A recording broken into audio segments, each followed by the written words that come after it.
Galaxy Express 1999 connaît lui aussi un très grand succès. Le public participe de cet animé boom qui marque la fin des années 70 au Japon. Et vous allez par la suite travailler pour Kadokawa à une série de longs métrages, Armageddon, L'épée de Kamui, on peut citer également, le film omnibus Mani Mani. Alors peut-être que l'on peut dire quelques mots avant de voir l'extrait d'Armageddon. これは僕なんだろう銀河鉄道を作っている時に角川出版社の社長角川春樹から、ラブレターもらいまして、ぜひ自分もアニメーションを作りたいから会いませんかということから始まりました。C'était pendant la réalisation de Galaxy Express que j'ai reçu une sorte de lettre d'amour de la part de monsieur Haruki Kadokawa, qui est d'une très grande maison d'édition. Parce que c'était un éditeur, c'était une maison d'édition, mais qui voulait se lancer en production de cinéma et de cinéma d'animation. 日本ではそれまでは映画は映画会社が作ってきたんです。ところが今回はこのアルマゲドンは出版社が自らお金を出して映画を作るっていう、今ではもう当たり前になってるんですけど、当時はびっくりするような驚きだったんです。Alors, c'était avant ce film, en fait, c'était des studios, des compagnies de cinéma qui produisaient des films, et jamais une maison d'édition produisait des films. Aujourd'hui, c'est devenu très courant, mais c'était vraiment la première fois qu'une maison d'édition a décidé de financer et de produire un film. そういうことで角川アニメとして第一弾をやるんであれば、既成の漫画家のキャラクターではなくて誰にするか、その時まだマイナーだったんですけど、大友克洋に頼もうということになりました。Et comme c'était le tout premier film d'animation produit par cette maison d'édition Kadokawa, et comme pour être digne de cette grande première, j'ai voulu faire quelque chose de un peu hors norme. C'était de solliciter Katsuhiro Otomo pour le design des personnages. Otomo qui était à l'époque un mangaka qui n'était pas encore connu. そういうことでみんな大友君も含めてアニメーターを含めて僕も含めてやったことないわけですよ。超能力なんてのは最高大版、みんなそれをとにかく想像でやりながら、とにかく初めての長編アニメーションで、その超能力者ものをやりました。Et donc c'était une histoire de pouvoir surnaturel, et ni Otomo, ni moi, ni les animateurs connaissaient bien ce milieu, cet univers, mais pour cette grande première, nous avons réalisé ensemble ce film.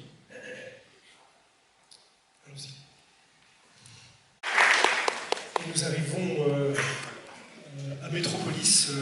ce film avec lequel s'ouvre et se ferme votre bande dessinée, qui est aussi le film vers lequel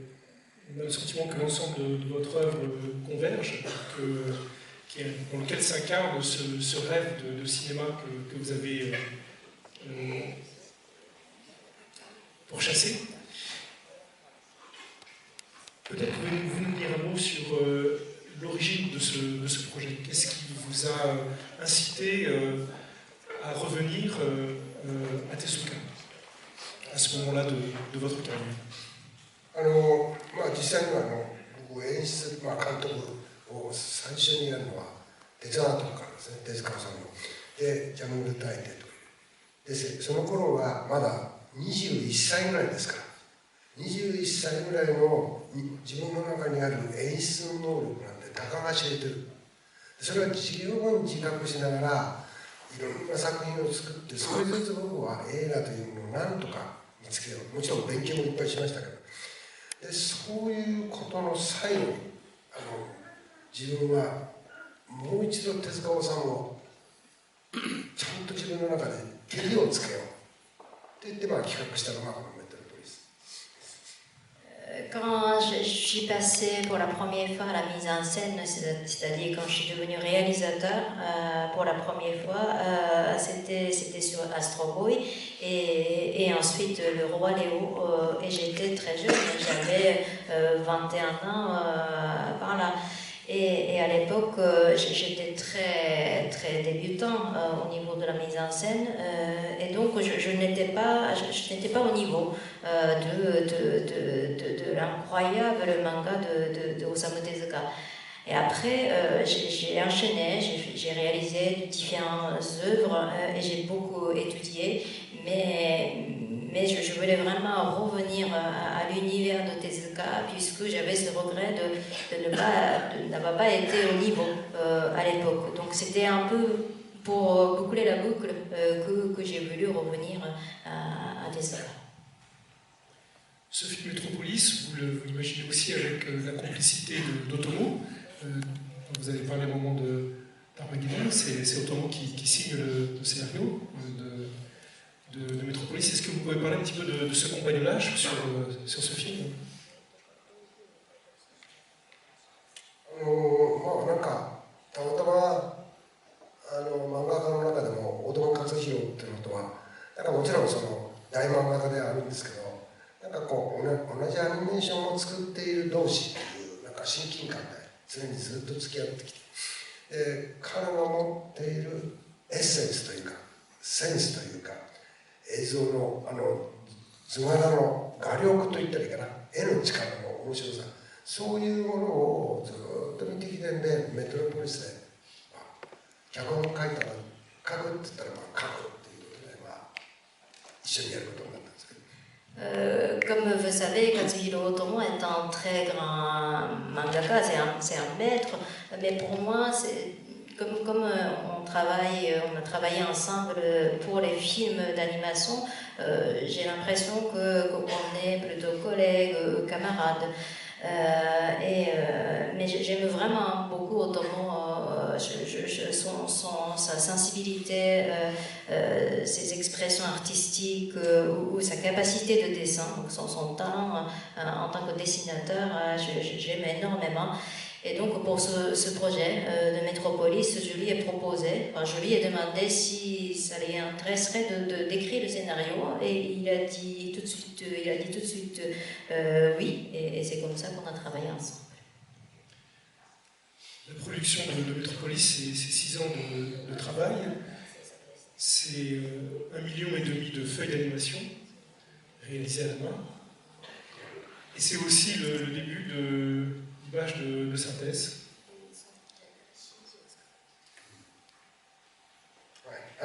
そうですね。とにかくこの作品は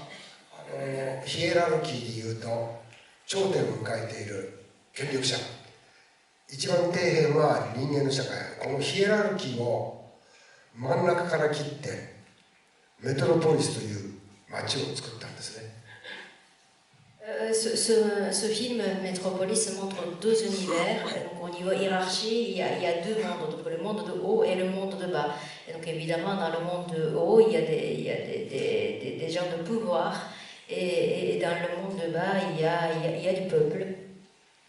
地上は全て権力者が中心の機械化した時代に、そうすると全部これは 3D で作る。それから地下に普通の人間がみんな地下に入ってきて、ここは従来のアナログで作るという、二層の形を取りました。Pour montrer l'univers sur le sol, c'est-à-dire l'univers des gens de pouvoir industrialisés avec plein de machines, nous avons décidé de créer donc cet univers avec les images de synthèse. Et pour le monde souterrain où le peuple habite, nous avons décidé de travailler avec l'animation 2D analogique. で当時はコンピューターを使うと、アメリカのソフトなんですけど、まだアメリカのソフトも進化の最中、その進化の最中を追いかけるようにしてコンピューターを使ってなんとか作ったということです。Et nous avons travaillé avec un logiciel américain des images de synthèse qui n'était pas encore perfectionné, donc qui était en cours de progrès. Et donc j'ai l'impression d'avoir travaillé, d'avoir créé ce film en même temps que le progrès technique des images de synthèse. Peut-être voulez-vous dire un mot de l'extrait que nous allons voir de Metropolis.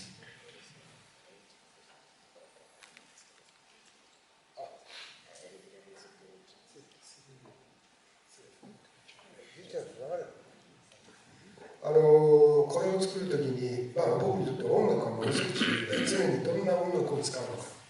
でこの時だけはね、最初からレイ・チャールズを使ってしょうがなかった。でちょっと話が飛びますけど、レイ・チャールズとエルビス・プレスリーっていうのは僕にとっては大切な人なんです。でなぜ大切か。エルビス・プレスリーは初めて黒人の歌を歌う。それからレイ・チャールズは初めて白人の歌を歌う。このレイ・チャールズが歌う「I Can't Stop Loving You」というのはカントリーウエスタン、つまりそういうこともあって